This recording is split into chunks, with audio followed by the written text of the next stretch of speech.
Welcome back to Everyday Hockey, presented by DraftKings, the leader in daily fantasy sport. Use promo code THPN upon sign up for a bonus, and if you're a regular user, plug that promo code in for weekly deals. Today, we talk about a few of the NHL awards. Let's get to the nitty-gritty. Dylan, where do you want to start? We're going to have to start with Connor McDavid. Winning the Hart Trophy. I mean, this was not a surprise to anybody. No. Connor McDavid, an unbelievable player. I've never seen a guy like this out there on the ice. He's really looking like a young Pavel Bure. But anyways, best player in the league. You beat me to it. Yeah, I knew you were going there. Best player in the league, hands down. I think just quickly on that before we dive into all things McDavid is the only comparison to a Pavel Bure is his skating. And I know there's a lot of fast skaters in the National Hockey League. It's what he can do at speed, where Pavel had those crazy skilled hands and he could create at top level speed, and that's where McDavid, as well as many other things, excels. 105 points in a season that was cut short due to a global pandemic. 52 games, 105 points. We haven't seen this in our lifetime, Dylan. Unbelievable. And, only the second player to be voted for the Hart Trophy unanimously. So 100 first place votes for Connor McDavid. Second was Austin Matthews, but he was way in the back.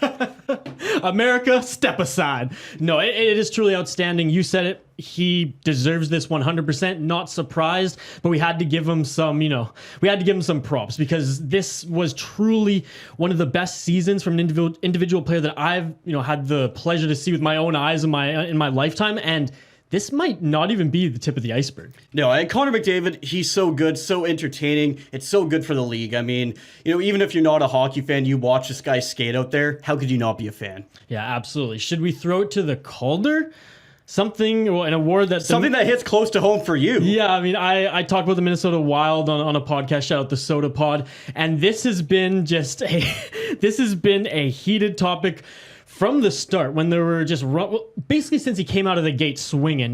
Minnesota Wild fans, that market, for those who don't know, they seem to think, and upon covering them, it's true that they get the shorter end of the stick in most of the situations. I mean, it took Kirill Kaprizov like 6 or 7 years upon being drafted to even come to North America and suit up for the Wild. Very well-deserved Calder Award for him. 27 goals, and he led the Wild in scoring. Yeah, and only 55 games. I mean, in an 82-game season, a rookie comes out with 27 goals in 82 games. That's a hell of a rookie season. This guy did it in 55. Unbelievable. I don't think there was any doubt that Kirill Kaprizov deserved the Calder. 99 votes. There was only one other one, and it went to Jason Robertson, someone who I really liked also this year. Was he on Kaprizov's level? No, but one thing we have to note is Kaprizov, though the Wild aren't rich with players around him, he was put into a situation where he had the best players who played best with him chemistry-wise, and also who had offensive flair for the Wild. So he was a little bit more set up to succeed, where this Robertson kid was placed on the first line, thrown into the fire. No Tyler Seguin for this Dallas team this year, and he was able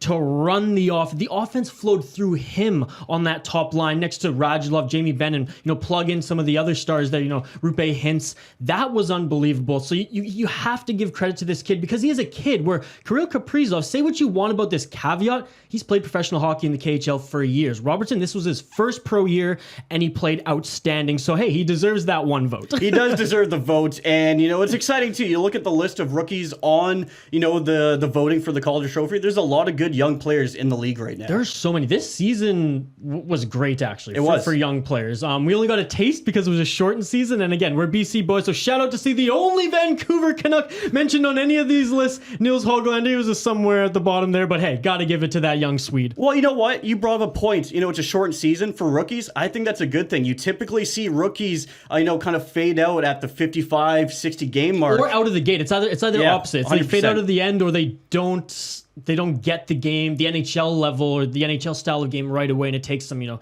10, 15, 20 games. There you go, Minnesota. You got your Calder. Vezina?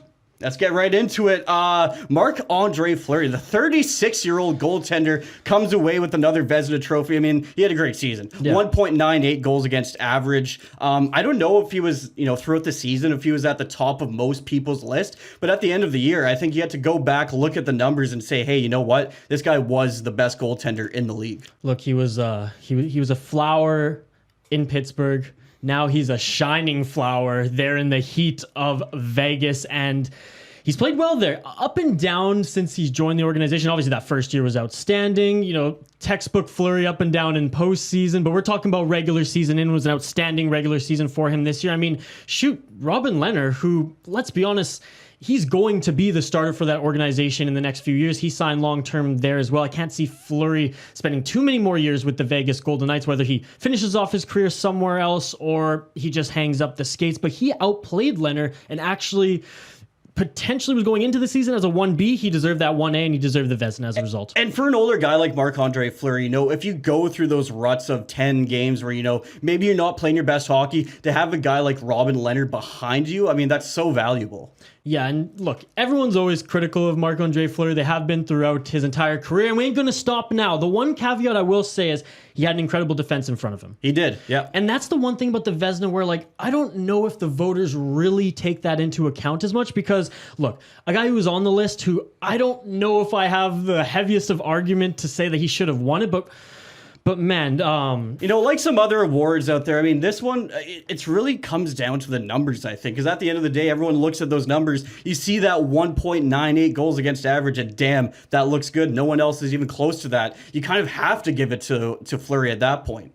Yeah, well, one goaltender that was pretty close to it was that young guy. Forgive me, I don't remember his name off the top of my head. Nedeljkovic in Carolina, and he had a. You were scared to say it. You knew the name. You were just scared to say it. Yes, he had like a 1.9 goals against average as well, and really fantastic. I think it was like a 92 save percentage or something like that. It was in 22 or 23 games, so maybe less of a sample size than Marc-Andre Fleury, but that was outstanding too. And yes, Carolina has a great defense in front of him too. I don't have a list of goaltenders who played very, very well who didn't have the tools in front of them, but maybe there was an argument for a goaltender like Jussi Saros in Nashville, who, again, his numbers weren't that great, but if you look at the aging defense core, the different defense core that is not Nashville's, you know, bread and butter defense that they were for the last decade, he had an unbelievable season taking over the reins from Pekka Rinne. I think what it comes down to is, you know, a lot of people just don't understand the position of goaltending. You know, we watch hockey all of our lives, but how much do you actually know about goaltending? Can you read into the details